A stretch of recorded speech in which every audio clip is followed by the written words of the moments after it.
चलिए तो once again good morning to every students. बहुत लेट आ रहे हैं, कौन से बच्चे अभी आ रहे हैं? बहुत बहुत स्वागत है। इन बच्चों के लिए एक शानदार तालियां हो जाए। थोड़ा टाइम से आओ 7:15 आ जाया करो तुम सभी। तो आप सभी जानते हैं, क्या जानते हैं? इलेक्ट्रिक फोर्स क्या है? इलेक्ट्रिक फोर्स कूलम्ब्स लॉ जो है वो कौन से फोर्स को देता है? इलेक्ट्रिक फोर्स को देता है। इलेक्ट्रोस्टैटिक भी बोलते हैं कभी कभी। तो फोर्स सबका सभी फोर्स तो वेक्टर क्वांटिटी है, तो ये फोर्स भी वेक्टर क्वांटिटी होगा। अब जब भी कोई फोर्स वेक्टर क्वांटिटी होता है तो सिर्फ मैग्नीट्यूड लिखना उचित नहीं है। अब एक बात मैं बताता हूं, आप अभी जो कूलम्ब्स लॉ पढ़ रहे थे, कूलम्ब्स लॉ में पढ़ रहे थे F बराबर के Q1 Q2 बटे आर स्क्वायर, यही था कूलम्ब्स लॉ। अब एक बात मुझे बताइए, पिछले दिन कुछ बच्चे न्यूमेरिकल सॉल्व कर रहे थे और उसमें Q दिया हुआ था, मान लो Q1 दिया हुआ था -2 कूलम और Q2 दिया हुआ था -3 कूलम, ऐसे दिया हुआ था क्वेश्चन में। एक बच्चे रात में क्वेश्चन भेजे और क्वेश्चन हिंदी मीडियम का क्वेश्चन था। एक्चुअली में हिंदी मीडियम के बच्चे के क्वेश्चन को सॉल्व कर रहे थे, तो उसमें Q1 का वैल्यू -2 कूलम और Q2 का वैल्यू -3 कूलम। तो जब भी इस चार्ज को इस फॉर्मूले में डालते हैं तो उसमें Q का साइन नहीं लेते हैं। Q जो है माइनस या प्लस, ये साइन इस फॉर्मूले में नहीं डालते हैं। क्यों नहीं डालते हैं? क्योंकि मुझे पता है प्लस प्लस के बीच रिपल्सिव फोर्स, प्लस माइनस के बीच अट्रैक्टिव फोर्स। तो डायरेक्शन मुझे तो पहले ही पता है। मान लो एक चार्ज है -2 कूलम, दूसरा चार्ज है +3 कूलम, दो चार्ज है। अब मुझे पता है कि +3 -2 अनलाइक चार्ज है, तो ये एक दूसरे को क्या करेगा? अट्रैक्ट करेगा। तो फोर्स का डायरेक्शन तो मुझे पता है, एक दूसरे को अट्रैक्ट करेगा। तो अब फोर्स के लिए माइनस प्लस लिखने की जरूरत बिल्कुल नहीं है। तो जब भी आप ये फॉर्मूला लगाते हैं, इसमें चार्ज का सिर्फ मैग्नीट्यूड डालिएगा। चार्ज के मैग्नीट्यूड का मतलब होता है, अगर कोई बोले चार्ज का मैग्नीट्यूड कितना होगा, तो -2 कूलम चार्ज का मैग्नीट्यूड 2 कूलम, -3 चार्ज का मैग्नीट्यूड 3 कूलम। माइनस नहीं होता मैग्नीट्यूड में, किसी भी चार्ज के मैग्नीट्यूड में माइनस नहीं लेते हैं, सिर्फ प्लस लेते हैं। तो मैं सिंपली इतना बोलना चाह रहा हूं कि जब भी कूलम्ब्स लॉ लिखोगे, इसमें Q का साइन नेगेटिव नहीं डालना है, सिर्फ पॉजिटिव डालना है। इतना बात, पहला पॉइंट ये हो गया। दूसरा पॉइंट मुझे क्या बताना था?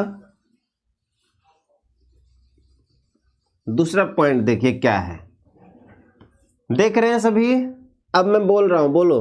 द्रव्यमान क्या है? मास जो है, मास वेक्टर क्वांटिटी है या स्केलर क्वांटिटी? आप बोलोगे स्केलर क्वांटिटी है सर मास। टेम्परेचर ये क्या है? Scalar quantity vector quantity? Scalar quantity. और जो स्केलर क्वांटिटी होता है उसमें डायरेक्शन लिखने की जरूरत होती है क्या?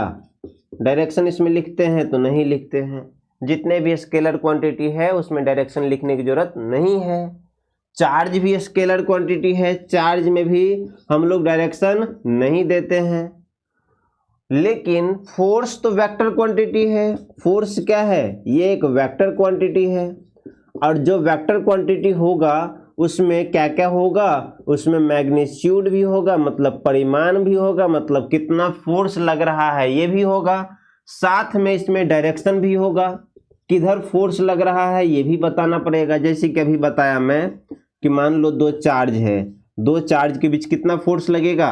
F लगेगा। अब F कितना लगेगा? तो F बराबर क्या फॉर्मूला सीखे? K Q1 Q2 बटे आर स्क्वायर, ये फॉर्मूला सीखे। तो अब इतना फोर्स लगा, ये क्या है? इसमें तो सिर्फ मैग्नीट्यूड है, क्योंकि वेक्टर क्वांटिटी में एरो लेके दिखाते हैं तब डायरेक्शन होता है। ये तो मैग्नीट्यूड है, तो डायरेक्शन देंगे तब ना इसमें पता चलेगा कि किधर लग रहा है फोर्स। तो जितने भी फोर्स है उसमें मैग्नीट्यूड भी होगा। मैग्नीट्यूड कहाँ दिख रहा है? ये है मैग्नीट्यूड, F बराबर K Q1 Q2 बटे आर स्क्वायर, ये मैग्नीट्यूड है। इसमें डायरेक्शन भी देंगे, जब डायरेक्शन दे देंगे तो यही फोर्स वेक्टर फोर्स कहलाएगा। तो अब हमको वेक्टर फॉर्म लिखना है, इस फोर्स का वेक्टर फॉर्म लिखना है। तो थोड़ा सा मैं क्लास 11 के कंसेप्ट को रिपीट कर रहा हूं कि स्केलर को वेक्टर कैसे करोगे। स्केलर क्वांटिटी है, उसमें वेक्टर उसको कैसे बनाएंगे? तो देखिए, जो भी वेक्टर क्वांटिटी होगा मेरे भाई, वेक्टर क्वांटिटी जो भी होगा उसमें क्या क्या होगा? मैग्नीट्यूड भी होगा और डायरेक्शन भी होगा। मतलब मैग्नीट्यूड को मतलब क्या, मैग्नीट्यूड मतलब परिमाण। आप बोलोगे सर मैग्नीट्यूड क्या होता है वो बताइए। 10 न्यूटन ये मैग्नीट्यूड है, 20 न्यूटन मैग्नीट्यूड है, 30 न्यूटन मैग्नीट्यूड है। आप बोलोगे डायरेक्शन का क्या मतलब होता है, 10 Newton towards positive x axis, ये डायरेक्शन हो गया। 20 न्यूटन टुवार्ड्स माइनस का वाई एक्सिस, ये डायरेक्शन हो गया। मैग्नीट्यूड ये होता है, डायरेक्शन इसमें ये लगाते हैं। और डायरेक्शन के लिए हम लोग उपयोग करते हैं, अब एक पॉइंट आप लोग पढ़े होंगे क्लास 11 में, क्या पढ़े होंगे, वेक्टर का बहुत सारे टाइप्स पढ़े होंगे। जैसे पैरेलल वेक्टर होता है, यूनिट वेक्टर होता है। ऐसे ही एक यूनिट वेक्टर जो होता है, यूनिट वेक्टर का यूज क्या किस लिए करते हैं, डायरेक्शन के लिए। यूनिट वेक्टर कौन सा डायरेक्शन वेक्टर होता है, ऐसा वेक्टर जिसका मैग्नीट्यूड 1 हो, साथ में ये इसमें सिर्फ ओनली डायरेक्शन हो, केवल डायरेक्शन हो। यूनिट वेक्टर का सिंबल क्या है, किसी के ऊपर कैप लगा देते हैं तो यूनिट वेक्टर को बताता है। कैप लगाते हैं तो किसको बताएगा, यूनिट वेक्टर। जैसे आर के ऊपर कैप, ये क्या हो गया, यूनिट वेक्टर। ये किसके लिए, तो ये डायरेक्शन को बताने के लिए। ये क्या बताएगा, डायरेक्शन बताएगा। इसका मैग्नीट्यूड 1 होता है। यूनिट वेक्टर कैसे प्राप्त करते हैं, किसी वेक्टर को उसी वेक्टर के मैग्नीट्यूड से भाग देते हैं तो हमको यूनिट वेक्टर मिलता है। किसी वेक्टर को उसी वेक्टर के मैग्नीट्यूड से भाग देंगे तो हमको यूनिट वेक्टर मिलेगा। ये सब क्लास 11 का मैं बता रहा हूँ, वेक्टर जो बेसिक मैथमेटिक्स पढ़ते हैं उसके लिए बता रहा हूँ। नहीं याद होगा इसलिए बता रहा हूँ, कोई दिक्कत वाली बात नहीं है। थोड़ा सा कम समझ में आ रहा है तो हम दोबारा बताएंगे, लेकिन जो बोर्ड एग्जाम में आता है उसको पहले पढ़ते हैं और फिर जो अभी बताया उसको दोबारा मैं एक बार लिखवा भी दूंगा। आप बिल्कुल निफिक्र निश्चिंत रहिए। तो अब मुझे लिखना है कूलम्ब्स लॉ का वेक्टर फॉर्म। तो सबसे पहले स्केलर फॉर्म लिखते हैं कूलम्ब्स लॉ का। F बराबर कितने बच्चों को याद है, scalar form K Q1 Q2 बटे R स्क्वायर। ये क्या है, स्केलर फॉर्म है। कैसे पता है स्केलर फॉर्म है, सर इसमें डायरेक्शन नहीं दिया हुआ है, इसमें तीर का निशान भी नहीं है, क्योंकि देखो F स्केलर क्वांटिटी हो गया और F के ऊपर तीर वेक्टर क्वांटिटी हो गया। वेक्टर के लिए तीर लगाते हैं, सदिश राशि के लिए तीर लगाते हैं। सदिश राशि अदिश राशि पता है ना हिंदी मीडियम के छात्रों, अदिश राशि जिसमें सिर्फ परिमाण हो और सदिश राशि जिसमें परिमाण भी हो और साथ में दिशा भी हो। अब दिशा कौन दिखाएगा, तो इसका जो तीर का निशान है वो दिशा को रिप्रेजेंट कर रहा है। तो हिंदी मीडियम के लिए मैं बताया इतना। फिर इंग्लिश मीडियम जिसमें सिर्फ मैग्नीट्यूड हो वो क्या होगा, scalar quantity. Magnitude as well as direction दोनों हो वो होगा वेक्टर क्वांटिटी। अब वेक्टर क्वांटिटी कैसे पता चलेगा, जब एरो का निशान हो। एरो का निशान हो तो वेक्टर क्वांटिटी होगा ये। अरे इसे बोला मत करो यार।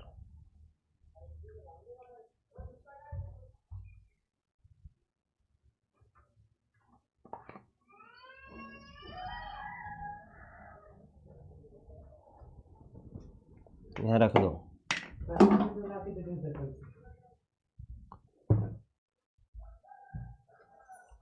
चलो तो मैं क्या बोल रहा था, यहाँ जिसमें सिर्फ मैग्नीट्यूड हो, scalar quantity, magnitude as well as direction, vector quantity, ये हो गया। अब इसमें सिर्फ मैग्नीट्यूड है तो ये स्केलर है, इसको मुझे वेक्टर बनाना है तो साथ में क्या देना पड़ेगा, दिशा। तो अगर F के ऊपर एक एरो लगा दिए तो एरो बराबर K Q1 Q2 बटे R स्क्वायर। अब इसमें एरो लगाने का मतलब इसमें मैग्नीट्यूड तो है, ये मैग्नीट्यूड है। अब मुझे डायरेक्शन भी लिखना पड़ेगा मेरे भाई। अब एरो लग गया तो एक डायरेक्शन भी देना पड़ेगा। क्या देना पड़ेगा, डायरेक्शन। अब डायरेक्शन कौन बताएगा, तो डायरेक्शन बताएगा यूनिट वेक्टर। डायरेक्शन कौन बताएगा, unit vector. Direction unit vector. अब मान लो यहाँ पर अपने पास दो चार्ज है, इधर लिखता हूँ। एक पॉइंट चार्ज Q1 है, दूसरा पॉइंट चार्ज Q2 है। अब Q1 है Q2 है, 2 पॉइंट चार्ज। इन दोनों को थोड़ा सा डॉट डॉट से मिला दिए। अब मान लो ये भी पॉजिटिव है, ये भी पॉजिटिव है। अब बताओ मुझे Q1 Q2 पे किधर फोर्स लगाएगा, Q1 Q2 पे किधर फोर्स लगाएगा। तो आप बोलोगे सर लाइक चार्ज के बीच रिपल्सिव फोर्स लगता है, तो लाइक है रिपल्सिव फोर्स लगेगा, रिपल्सिव मतलब दूर भगाएगा, तो Q1 Q2 को इधर फोर्स लगाएगा, इधर। अब इस फोर्स को क्या नाम दूं, जैसे एक सीरियल चलता है ना, इस रिश्ते को क्या नाम दूं, इस फोर्स को क्या नाम दूं जो Q1 ने Q2 पे इधर लगाया। तो हम बोलेंगे फोर्स Q2 पे, क्या बोलेंगे, फोर्स Q2 पे, फोर्स Q2 पे किसके द्वारा, Q1 के द्वारा। इसको हम ऐसे लिखेंगे F21, F21 मतलब force on charge Q2 by charge Q1, force on charge Q2 by charge Q1। ये हुआ इसका फोर्स का डायरेक्शन भी इसमें आ गया F21।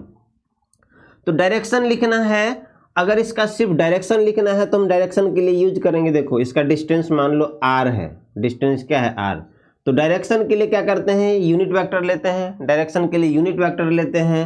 कौन से यूनिट वेक्टर, किस दिशा में लग रहा है, इधर की तरफ लग रहा है, तो हम बोलेंगे 2 1। इधर की दिशा को हम क्या बोलेंगे, 2 1, 2 1, 2 पे 1 के द्वारा, 2 पे 1 के द्वारा, 2 की दिशा में 1.1 से, तो इधर की दिशा को हम R21 बोलेंगे, इधर की दिशा को क्या बोलेंगे, R21। तो अगर इसका हमको वेक्टर फॉर्म लिखना है तो देखो अब कैसे लिखेंगे, F बराबर K Q1 Q2 बटे R स्क्वायर, और साथ में डायरेक्शन कैसे, R कैप, डायरेक्शन के लिए किसका, यूनिट वेक्टर R कैप का, डायरेक्शन के लिए R कैप। अब सिंपली अगर ऐसे हो तो ये हो गया इसका वेक्टर फॉर्म, ये हो गया वेक्टर फॉर्म। बहुत सारे हम लिखेंगे वेक्टर फॉर्म, एक दो नहीं लिखेंगे, बतिया रहे हो।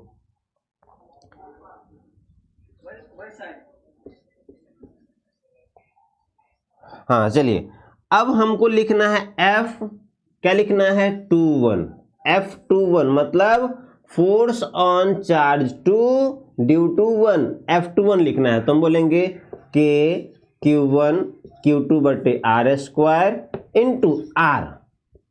अगर यहाँ 21 है तो R में भी 21 लगा दो, क्या हो जाएगा, R21 ऊपर में कैप। अगर हमको लिखना है, अब देखो अभी मैं सिखाया था, क्या सिखाया था, आर कैप बराबर जो होता है यूनिट वेक्टर बराबर किसी वेक्टर को उसी वेक्टर के मैग्नीट्यूड से भाग देते हैं तो आर कैप मिलता है। आर कैप बराबर किसी वेक्टर को उसी वेक्टर के मैग्नीट्यूड से भाग दो। अच्छे से बताना है, रुको, इसको मैं और डिटेल्स में समझाऊंगा, क्लास 11 का है तो थोड़ा सा वेक्टर फॉर्म लिख लेते हैं फिर आपको बता देंगे और डिटेल्स में। F21 बराबर K Q1 Q2 बटे R स्क्वायर। R21 को आप लिख सकते हो, R21 के ऊपर कैप को लिख सकते हो, R21 के ऊपर एरो बटे मॉड ऑफ R21 ऐसे लिख सकते हो, ये अलग है। अब इसको हम रिप्लेस कर सकते हैं इससे, ये भी एक वेक्टर फॉर्म है, एक वेक्टर फॉर्म तो ये खुद हो गया F21 बराबर K Q1 Q2 बटे R स्क्वायर R21। अब यहाँ पर R21 को हम जहाँ कैप लगा था, टोपी लगा था, उसकी जगह एरो लगाएंगे, तो R21 के ऊपर एरो बटे R21। देखिए R21 का मॉड को हम सिंपली R21 भी लिख सकते हैं या सिंपली R भी लिख सकते हैं, क्योंकि मॉड का मतलब होता है सिर्फ मैग्नीट्यूड, तो R भी लिख सकते हैं, R21 वेक्टर के ऊपर मॉड भी लिख सकते हैं, कुछ भी लगा देंगे, कोई दिक्कत नहीं है। F21 बराबर K Q1 Q2 बटे R square into R, R के पावर Q, R21 के ऊपर एरो। सुनो मेरे भाई बंधु, कैसे याद रखने हैं, कैसे याद रखने हैं, पहले तो आप लिख लीजिए, फिर मैं आपको क्वेश्चन कैसे कैसे आता है वो बताता हूं, कौन से आंसर को कैसे टिक करेंगे, कैसे समझेंगे कि अच्छा ये करेक्ट, ये इनकरेक्ट, ये करेक्ट, ये इनकरेक्ट।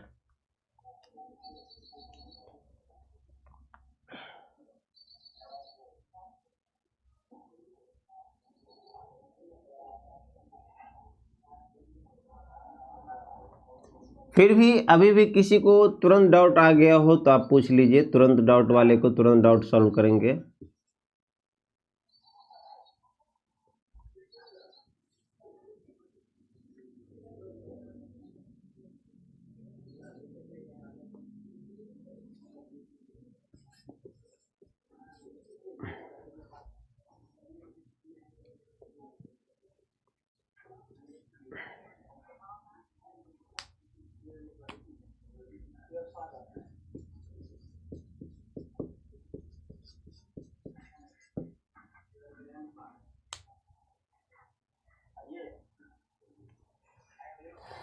जो जो बॉक्स में है वो बॉक्स में ऑब्जेक्टिव इम्पोर्टेंट है। ये जो बॉक्स में दिख रहा है ये ऑब्जेक्टिव आपको आएगा।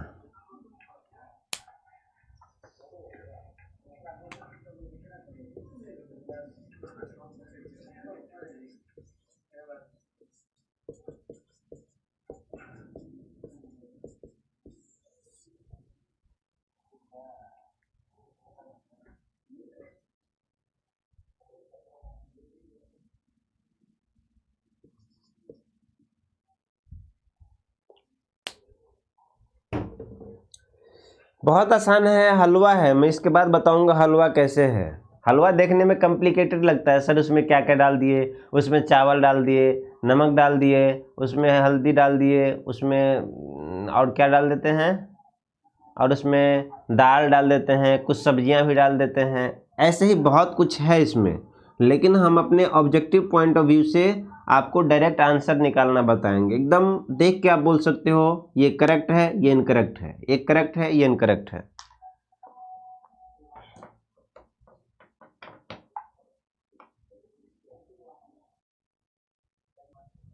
थोड़ा ये रिकॉर्डिंग छूट गया जी, कुछ कुछ रिकॉर्डिंग छूट जाता है, जैसे बीच नहीं, ये मतलब हम अभी पॉज कर देते हैं, पहले नहीं करते थे। अभी क्या है ना, अब जूम से है तो यहाँ पॉज कर देते हैं, रोक देते हैं ज़्यादा, ताकि बहुत ज़्यादा मिनट का ना हो जाए। अब रोकेंगे ही नहीं। तो यहाँ पर देखिए माइनस लगा है पीछे में। अब बोलेंगे सर गलत है, क्यों गलत है? कि सर आपने बताया यहाँ पर गलत का 2-3 कारण हो गया।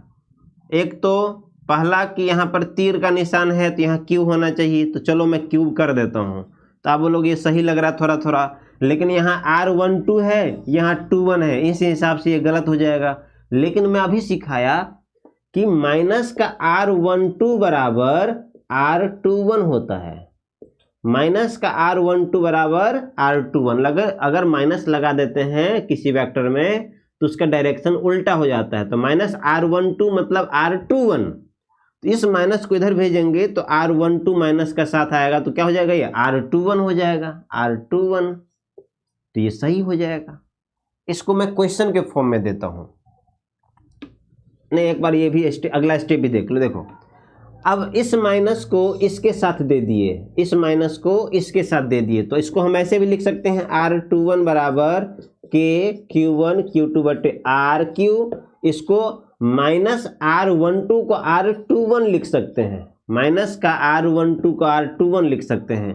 तो अब R21 यहाँ भी है, F21 यहाँ भी है, तो अब ये सही लग रहा है, ये सही हो गया। तो अगर माइनस लगा रहे तो इसको उल्टा कर देना। अगर माइनस पीछे में दिख रहा हो तो R12 को R21 आप समझिए 21 लिखा है, क्योंकि माइनस डायरेक्शन को रिवर्स करता है। तो R12 ये क्या हो गया, R21 हो गया। तो यहाँ भी 21 है, यहाँ भी 21 है, तो सही हो जाएगा। आप बोलोगे सर बहुत कंफ्यूज्ड कर दिए। तो अब मेरे पास क्वेश्चन है एक, इस क्वेश्चन में सारे कंसेप्ट मैं एक साथ दे रहा हूं। आप क्वेश्चन लिखो और फिर जवाब दो।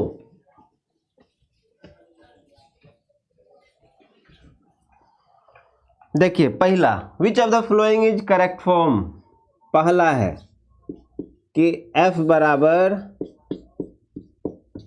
के Q1 Q2 बटे आर स्क्वायर आर कैप, पहला। दूसरा F बराबर के Q1 Q2 बटे आर क्यू आर कैप। तीसरा F बराबर के Q1 Q2 बटे R cube R vector. Fourth F बराबर K Q1 Q2 बटे RQ R² R21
ये लिख लीजिए पूरा अच्छे से और इसमें बताइएगा कौन सही है कौन गलत है।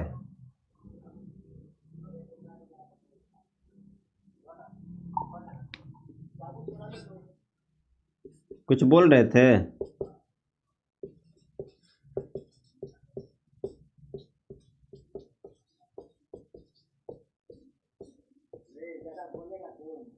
कौन ज्यादा बोल रहा है भाई? बहुत खतरनाक वाला धमकी दे रहा है। गुंडा है तो गुंडी बना देंगे इसको हम।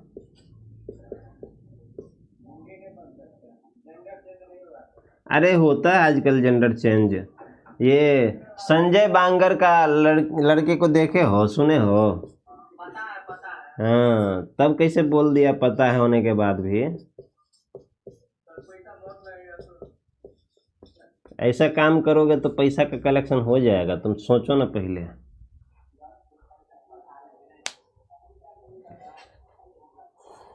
सर बोले आंसर। हाँ बोलिए ना, इंतजार कर रहे हैं।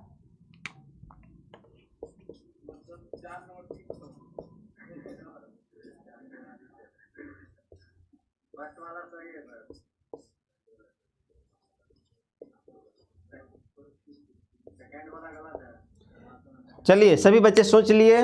पहला वाला कह रहा है बच्चे सही है, चेक करने के लिए मेरे भाई सभी बच्चे इधर दिमाग लगाइए, इधर इधर इधर इधर इधर इधर दिमाग लगाइए। कैप लगा हुआ है, यहाँ R² होना चाहिए, पहला पॉइंट सही है। यहाँ 1 2 का झमेला नहीं है, यहाँ भी 1 2 का झमेला नहीं है, यहाँ माइनस नहीं है, कोई टेंशन वाली बात नहीं है। तो ये हमारे हिसाब से कैप लगा है, R² है, तो ये सही है। दूसरा K Q1 Q2 बटे R², यहाँ पर कैप लगा है लेकिन यहाँ 3 है, पावर में 3 है। कैप लगा रहे तो पावर में 2 ही होना था, यहाँ 3 है, ये गलत हो जाएगा।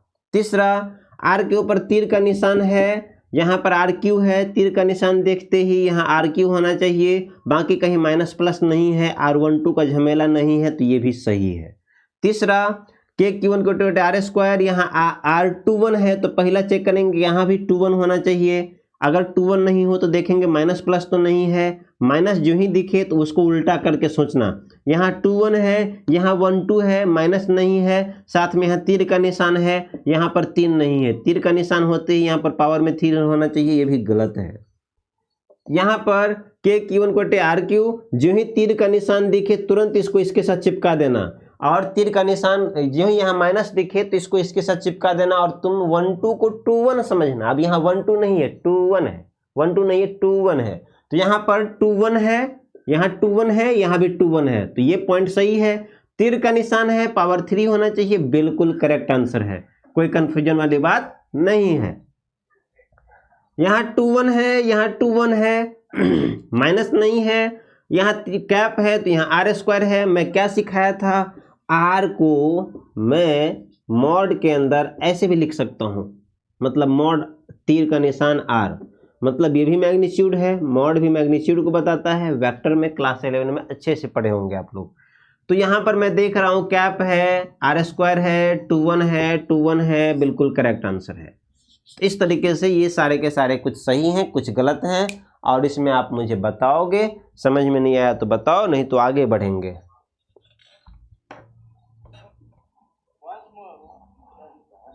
कौन सा वाला वंस मोर?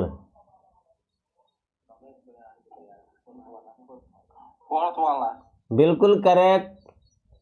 सोच रहे हैं आप लोग फोर्थ वाले को वंस मोर होने की जरूरत है।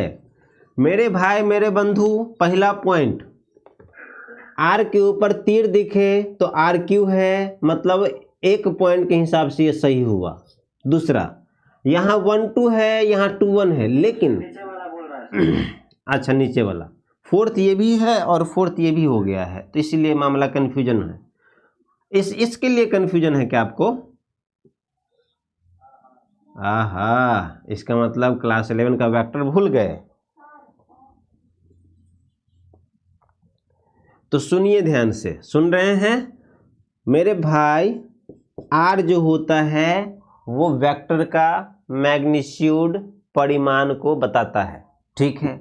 इसको मैं ऐसे भी लिख सकता हूं, आर के ऊपर वेक्टर और उसका मॉड। ये भी क्या बताएगा?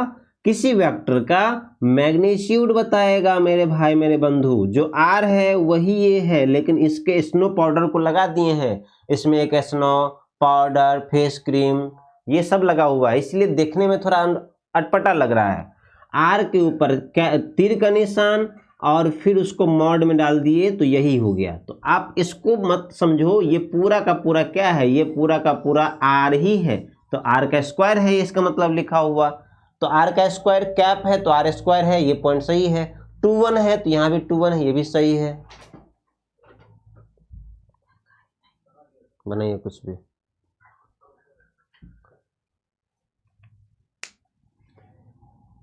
और कौन सा बताना है, बताओ।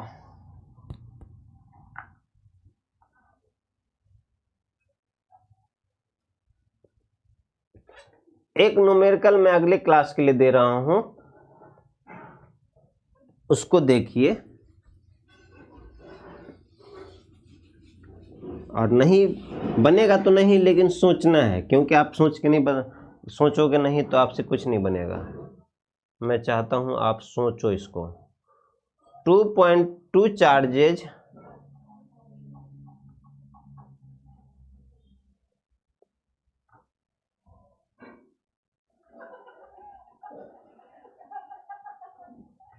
क्या क्वेश्चन है? 2 charge 5 coulomb and -1 coulomb. Question लिखिए। 2 charge 5 coulomb and -1 coulomb placed at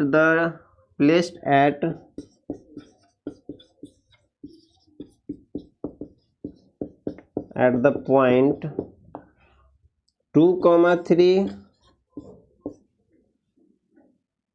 and 5,7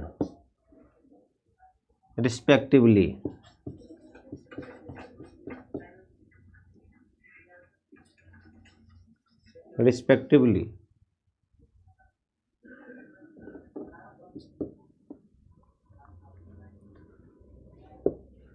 Then find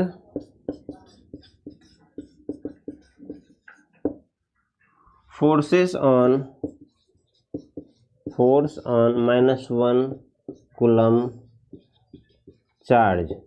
इस क्वेश्चन को होमवर्क के लिए दे रहे हैं, आप पहले सोच के आना।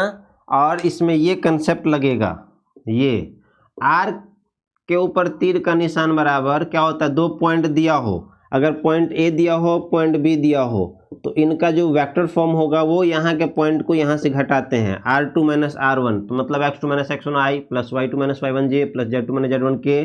और दो पॉइंट के बीच का जो डिस्टेंस होता है वो x2 - x1 का whole square plus y2 - y1। ये जो फॉर्मूला है वो दो पॉइंट के बीच का डिस्टेंस का फॉर्मूला है। अगले क्लास में इसको डिटेल्स में बताएंगे, लेकिन आज हम थोड़ा सा इसको आगे बढ़ाते हैं टॉपिक को।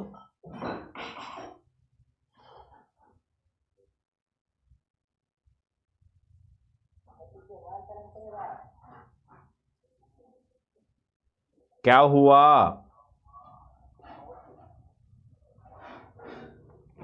क्वेश्चन लिखिए।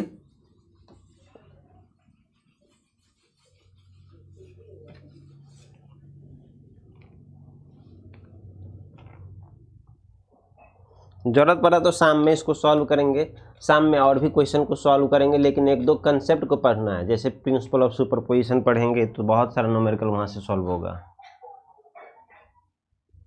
जिन बच्चों का क्लासेस छूटा हुआ है, बोल भी नहीं रहे, क्लासेस छूटा है तो एक रिवीजन क्लास करवाए थे, उसका वीडियो देख लेना और बोलना। जिनका क्लास छूटा है बोलना, शाम में क्लास करवा देंगे, लेकिन बोलोगे नहीं तो नहीं करवाएंगे।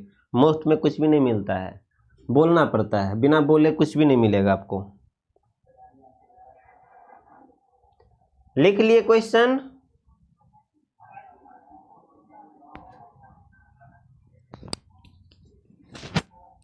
नहीं लिखे?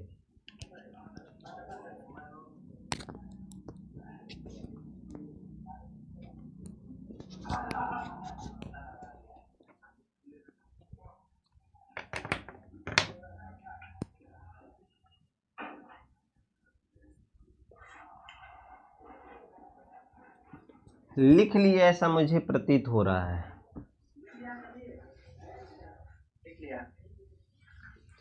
नेक्स्ट है limitation of Coulomb's law. Coulomb's law का कितना लिमिटेशन है, कहाँ तक लगा सकते हैं? क्या कूलम्स लॉ को जहाँ मन वहाँ लगा सकते हैं? क्या ये इसका कोई लिमिटेशन है? ये फिक्स कुछ रूल को फॉलो करता है? तो कूलम्स लॉ हमेशा पॉइंट्स चार्ज के लिए वैलिड होता है। कूलम्स लॉ किसके लिए वैलिड है? पॉइंट्स चार्ज के लिए।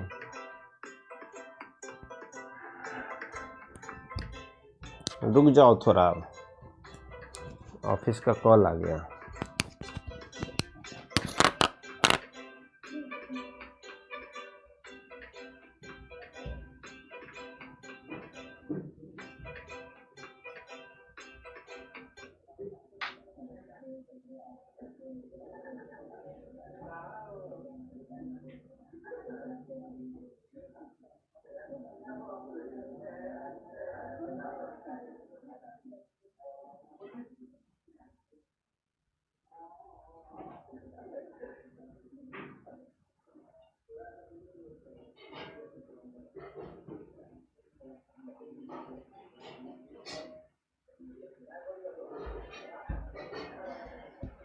चलो सुनो क्या मैं बोल रहा था।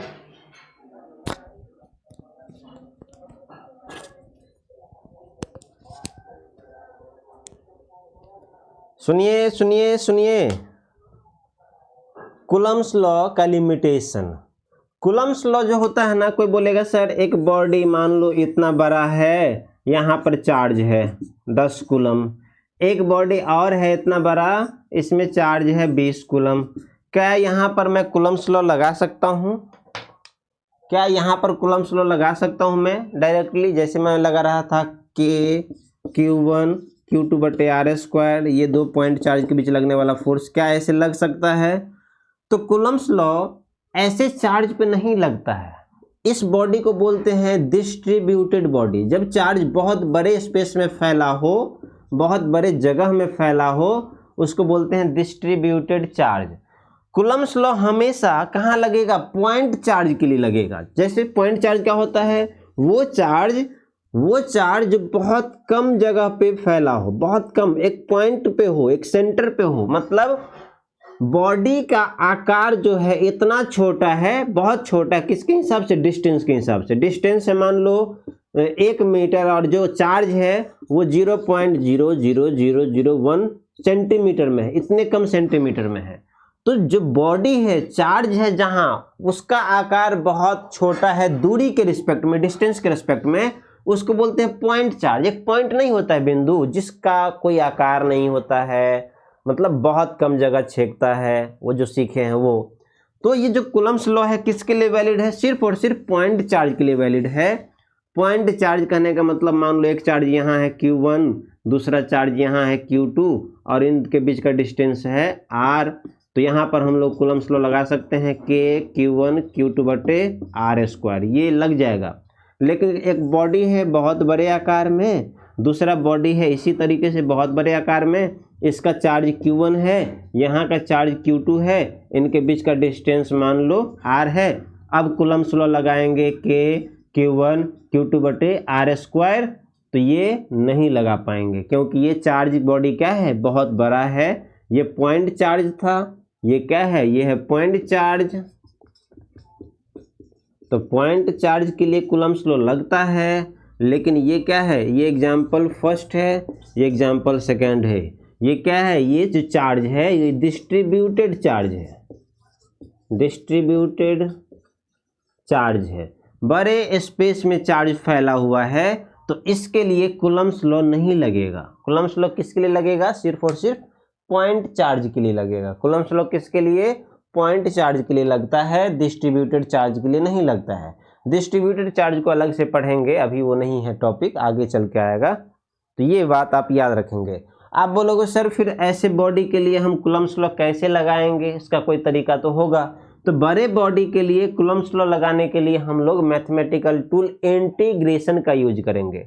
बड़े बॉडी के लिए ये कूलम्ब्स लॉ लगाने के लिए इंटीग्रेशन नाम के कंसेप्ट का यूज किया जाएगा। तो डायरेक्टली नहीं लगा सकते, हाँ इनडायरेक्टली लगा सकते हैं, जुगाड़ पाती लगा के इसको कर सकते हैं, लेकिन डायरेक्टली आप ऐसे नहीं कि चलो Q1 दिया Q2 दिया लगा दो फोर्स आ गया, बिल्कुल गलत। तो लिख लीजिए लिमिटेशन ऑफ कूलम्ब्स लॉ।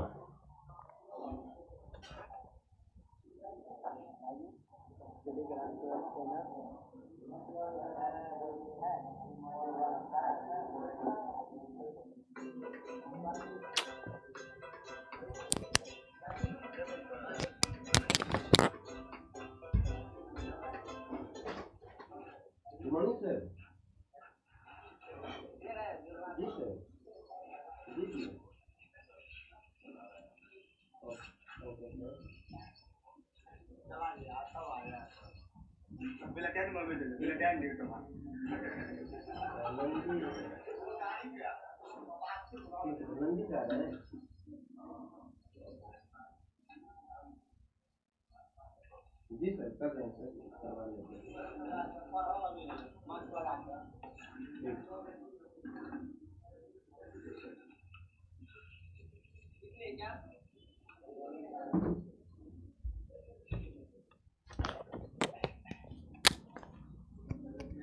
हुआ क्या,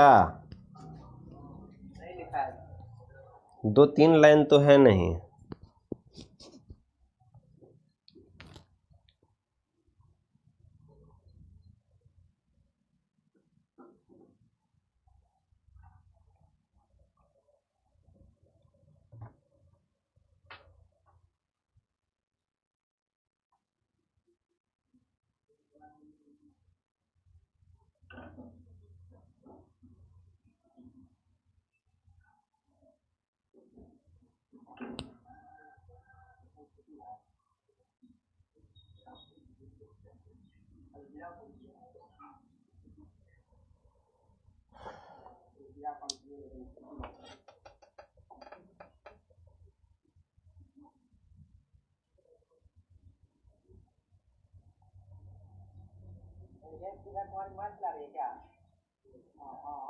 मोबाइल सीज कर लीजिए, कोई मोबाइल चला रही है तो सीज कर लीजिए।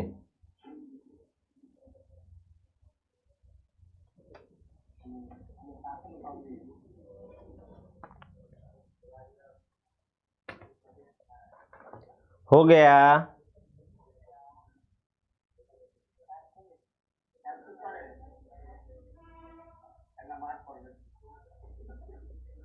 कल टेस्ट है क्या इन लोग का? कल टेस्ट नहीं लेंगे, कल भी ले सकते हैं। जो होमवर्क दिए हैं 5-6 क्वेश्चन अभी तक याद करने के लिए दिए हैं, आप पूछे नहीं एक भी स्टूडेंट से। 5 क्वेश्चन है वो याद करके सुनाना है, उसी का टेस्ट होगा। और ऑब्जेक्टिव जितना अभी तक करवाए हैं उसका टेस्ट होगा। ऑब्जेक्टिव इन लोगों को PDF भी भेज दिए हैं। और जो इम्पोर्टेंट क्वेश्चन है बिहार बोर्ड के लिए एकदम VVI शॉर्ट फॉर्म, उसका PDF भेज दिया हूँ मैं। क्वेश्चन आंसर उसका ऑब्जेक्टिव भी जितना बनता है सब उसमें लिखा हुआ है। तो जिन बच्चों को नहीं मिला है वो short notes Bihar board special वो व्हाट्सएप कीजिए, टेलीग्राम में भी है और व्हाट्सएप चैनल तो है नहीं, व्हाट्सएप पे मैं पर्सनली भी भेज देता हूँ जिसका नंबर मेरे पास है, जो बच्चे मैसेज करते हैं। तो शॉर्ट नोट्स भी है जो बिहार बोर्ड स्पेशल, जैसे देखिए इसमें कितना लिखा हुआ है, कितना डिटेल्स में बता रहे हैं। तो इतना तो बताना है क्योंकि आपके कैरियर के लिए भी देखना है। आप तो बिहार बोर्ड में बहुत कम है, इधर जो है यहाँ के बोर्ड में 8वीं 9वीं के 10वीं के बुक में भी इतना लिखा हुआ है, तो आपका लेवल उतना नीचे भी ना रहे, आगे कुछ करना है तो इसीलिए थोड़ा सा बताना पड़ता है ये सब भी, ताकि दिमाग खुले, दिमाग खुलता है न्यूमेरिकल से। और जिनको बिहार बोर्ड स्पेशल है तो देख ही रहे हैं, तैयारी हो ही रहा है, लेकिन कितना याद करना है इसके लिए मैं डायरेक्ट पीडीएफ भेज दिया हूँ VBI क्वेश्चन का। VBI करने का मतलब सभी क्वेश्चन का, लेकिन मुश्किल से एक चैप्टर, जैसे इतना बड़ा चैप्टर है 4 से 5 पेज, 5 पेज में पूरा चैप्टर खत्म हो जाता है, तो कुलम्स लॉ तक याद करके लाना है। पीडीएफ ऑलरेडी आपको भेज चुका हूँ और डिटेल्स में क्लास में देख रहे हैं। शाम में न्यूमेरिकल भी शुरू करेंगे, लेकिन थोड़ा सा कंसेप्ट बाकी देखे ये इसमें पूरा नहीं है। प्रिंसिपल ऑफ सुपरपोजिशन जो ही पढ़ लेंगे, इसके बाद ढेर सारा न्यूमेरिकल शुरू हो जाएगा। प्रिंसिपल ऑफ सुपरपोजिशन प्रिंसिपल पढ़ने के बाद इसके बाद न्यूमेरिकल स्टार्ट होता है, तो शाम में इसके बाद हम लोग शुरू करेंगे। ज़रूरत पड़ा तो आज से भी शुरू कर सकते हैं, आज टाइम हो गया है इसीलिए इसको स्टार्ट नहीं करेंगे। प्रिंसिपल ऑफ सुपरपोजिशन को अगले क्लास के लिए इसको रखते हैं। किसी को कोई डाउट हो तो पूछ लीजिए एक बार।